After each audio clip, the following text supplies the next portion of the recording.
입니다. 내 옆에 있는 분도 존귀한 자입니다. 사랑합니다. 축복합니다. 실록의 계절, 우리의 시선이 아름다운 자연을 향하게 됩니다. 자연은 어머니의 마음과 품처럼 따뜻한 것 같습니다. 자연을 찾아가 보면 복잡한 우리의 마음도, 우리의 생각도 정화되는 것 같습니다. 또 자연은요, 그 누구를 차별하지 않습니다. 너 왜 왔어?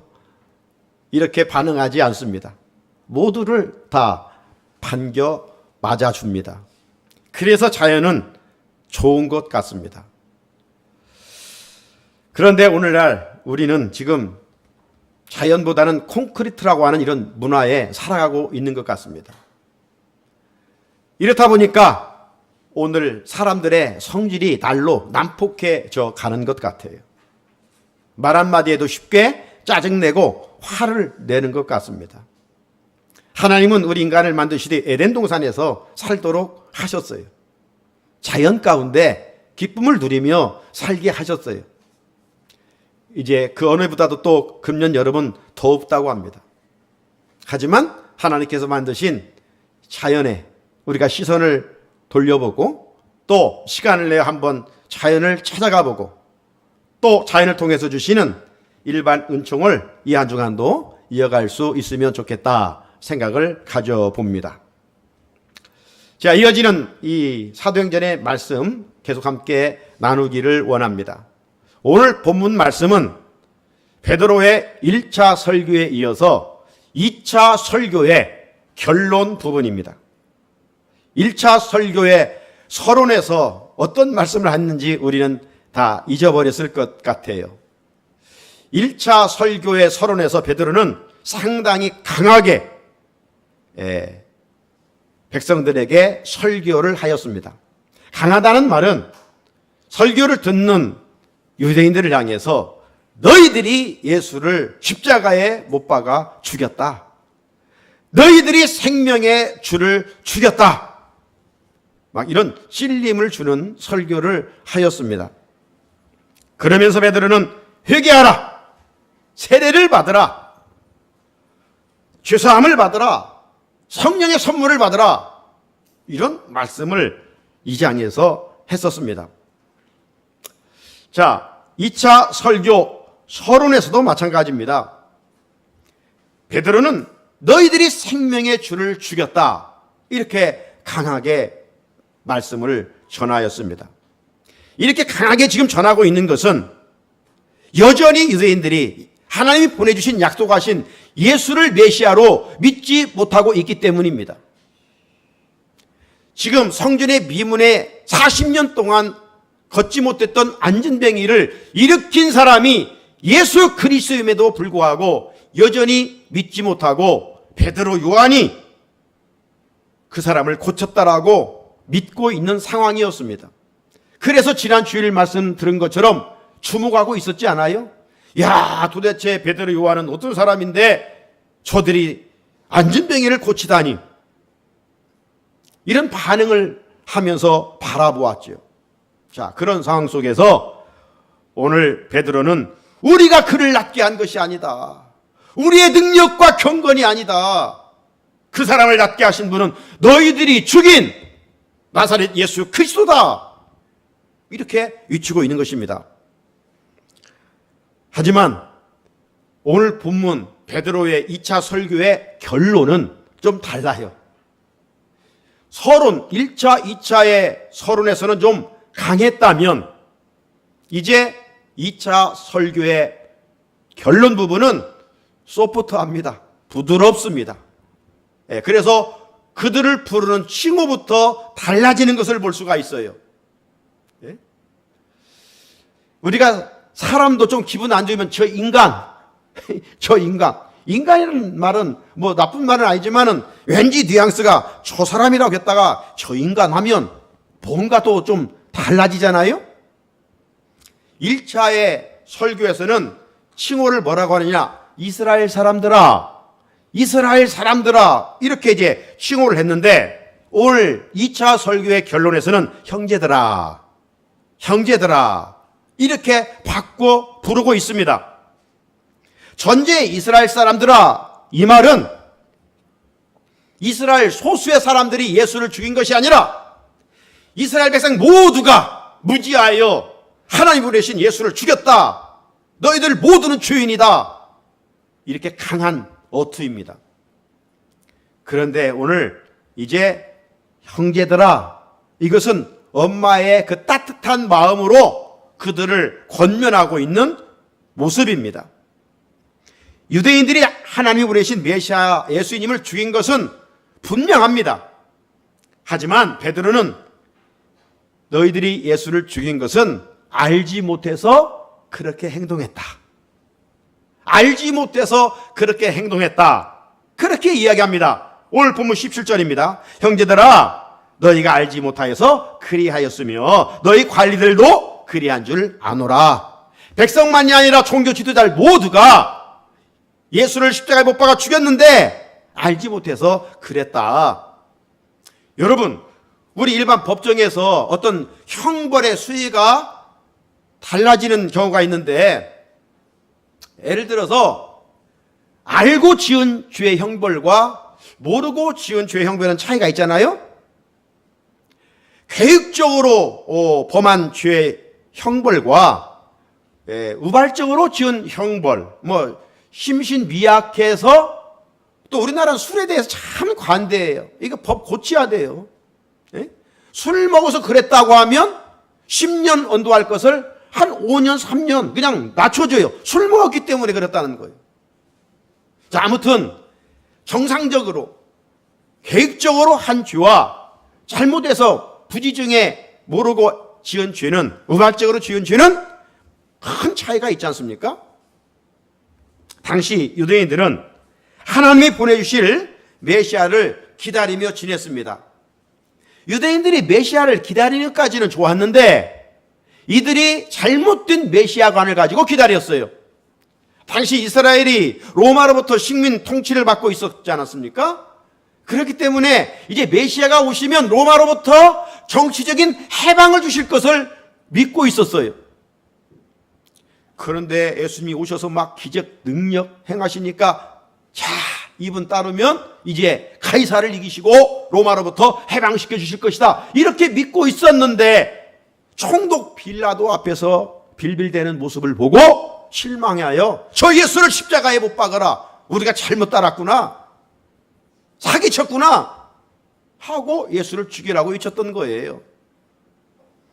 그래서 베드로는 메시지를 통해서 너희들이 알지 못해서 예수님을 죽였으니 이제 회개하고 예수를 믿어라. 형제들아, 이렇게 권면하고 있는 것입니다. 사랑하는 성도 여러분, 우리도 영적으로 미성숙해서 하나님의 말씀 이렇게 하라 했는데, 하지 말라 했는데, 우리가 하지 말한 것에 하는 때가 있고, 또 하라는데 또 우리 욕심 때문에 하지 않는 그런 불순종한 부분이 있어요. 뿐만 아니라 우리가 모르고도 우리가 죄를 지을 때가 있습니다. 자, 이렇게 우리가 죄를 지었을 때 어떻게 해야 할까요? 그 죄 때문에 그냥 낙심하고 절망 가운데 있어야 되겠습니까? 그렇게 있으면 마귀만 좋아하고 마귀의 밥이 되는 것입니다. 우리가 죄를 지었을 때는 죄의 문제를 해결해 주시는 하나님 앞에 나아가 예수님의 이름으로 회개의 기도를 드리는 겁니다. 그러면 하나님은 회개한 죄에 대해서는 묻지 않으시고 기억하지 않으시고 용서해 주시고 덮어주신다 약속하셨어요.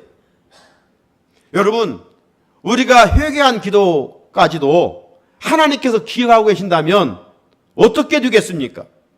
하나님의 공의에 의해서 우리는 형벌을 받아 지옥에 들어가야 돼요. 하나님이 기억하신다면. 우리의 죄에 대해서 인간은 기억할 수 있을지 모르지만 그 죄를 가지고 회개했다면 하나님은 기억하지 않으신다는 거예요. 동이 서에서 먼 것처럼 잊어버리신다는 거예요. 여러분, 하나님께서 내 죄값을 지불하기 위해서 하신 일이 뭡니까? 당신의 아들을 예수를 보내서 십자가를 통해 피 흘려 죽게 하셨어요.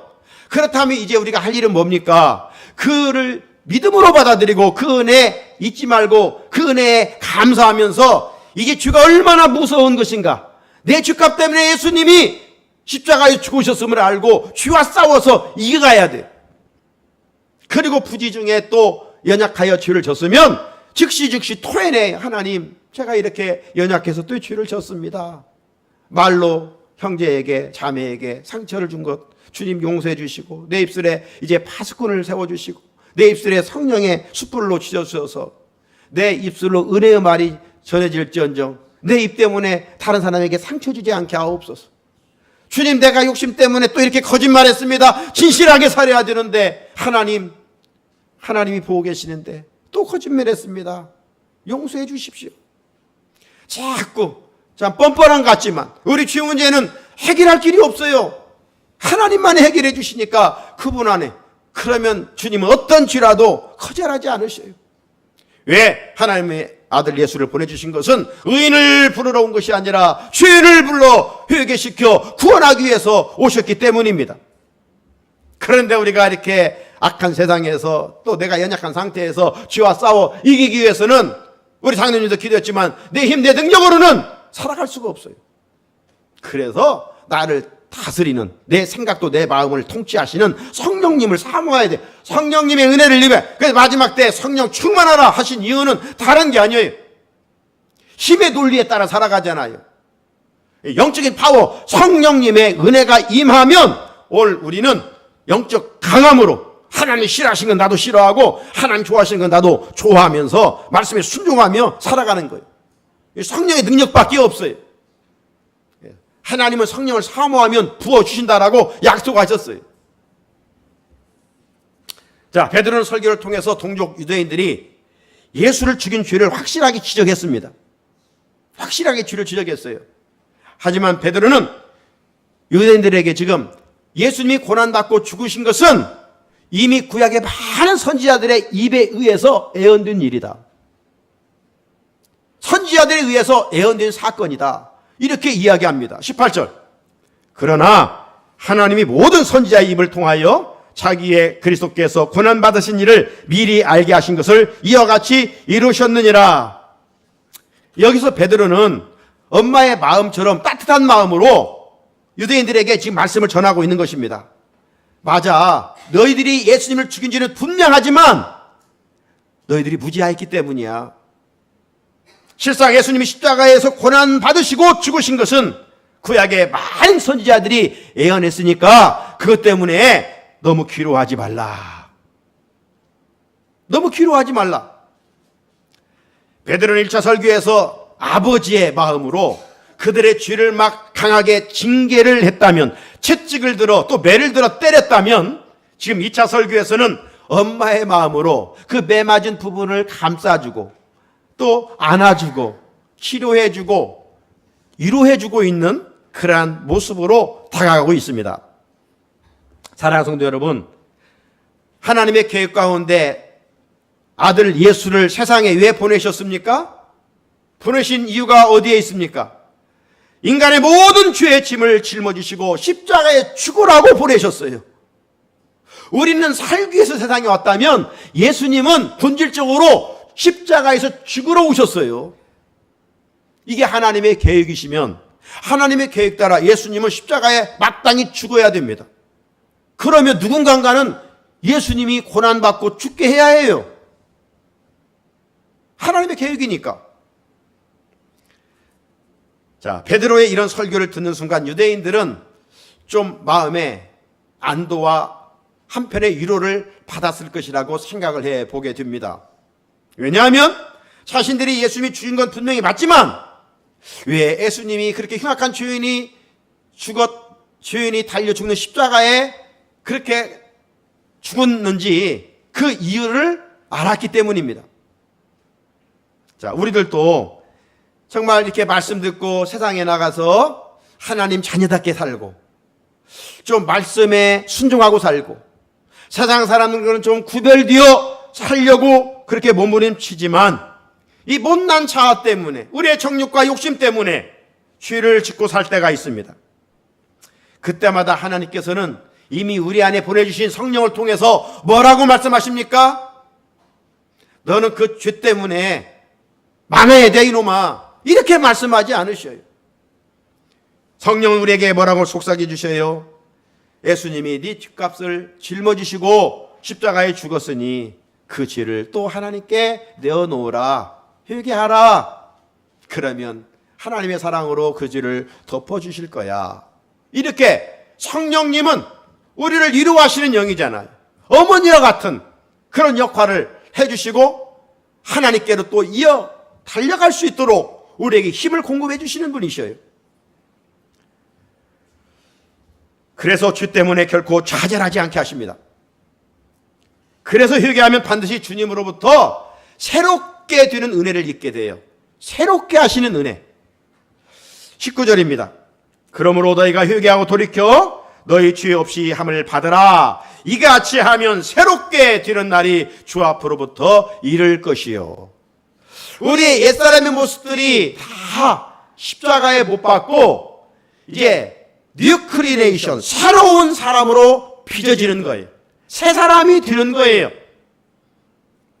그러므로 회개는 중요해요. 그래서 회개하기 위해서는 먼저 내가 죄인임을 인정해야 돼요. 세상 사람들은 어떤 도덕적 윤리적으로 죄를 졌을 때 나는 죄인이다 이렇게 인정하지만 그들은 아담으로부터 내려오는 그 죄를 알지를 못해요. 그리고 죄를 져도 죄의 의식이 없어요. 남보다도 남들도 그러는데 남보다도 내가 더 죄를 적게 짓는데 내가 뭐 죄인이야? 죄를 논한다면 저 상대방 누구이지? 이러면서 죄의식이 없어요. 하지만 우리 그리스도인들은 하나님 앞에 기도할 때마다 고백되는 것이 뭡니까? 나는 죄인입니다. 나는 죄인입니다. 예수 믿고 예수로 온전히 닮아갈수록 우리의 고백은 다른 거 없어요.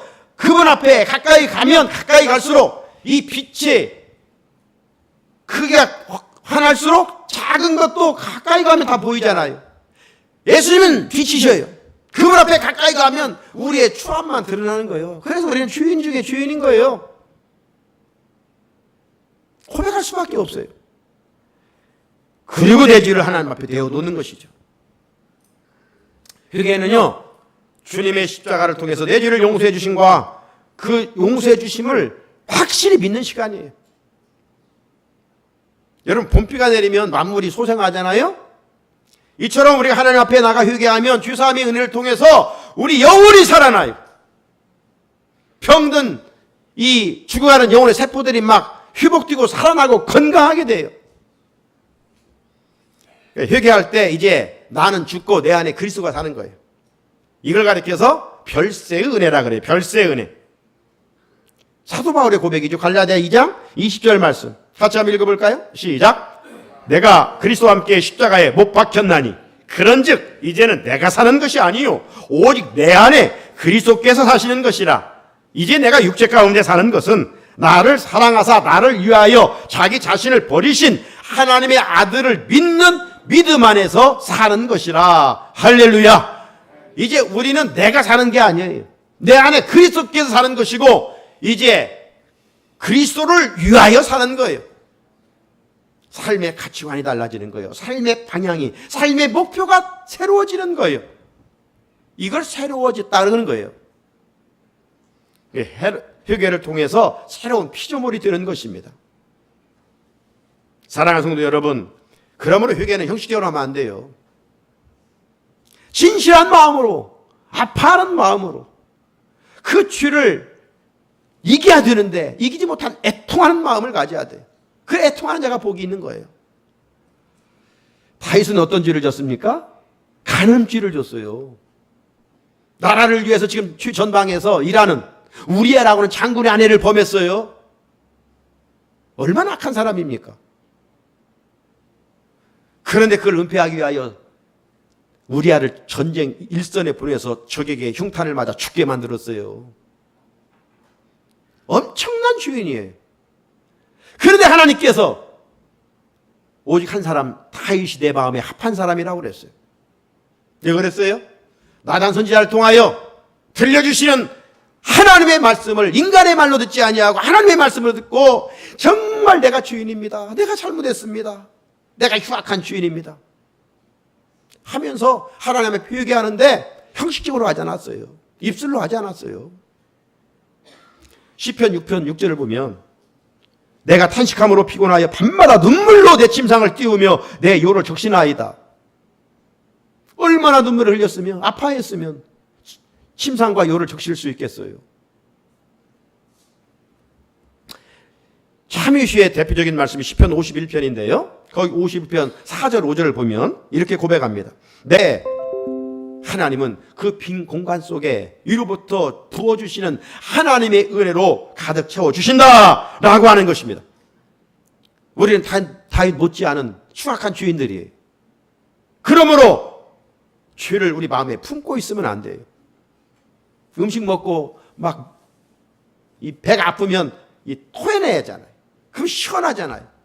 영적인 이치도 마찬가지. 하나님이 싫어하신 게 내 안에 있으면 성령님이 막 탄식하셔. 고백하면 돼요. 고백하면. 사랑의 고백도 여기만 담아두면 안 되잖아요. 입술로 고백하면 상대방을 기쁘시게 하는 거예요. 죄를 토해내는 것은 하나님을 사랑하는 우리의 몸부림이에요. 하나님이 기뻐하셔요. 무엇보다 회개하면 하나님 앞에서 새롭게 되는 은혜를 잊게 되는 것입니다.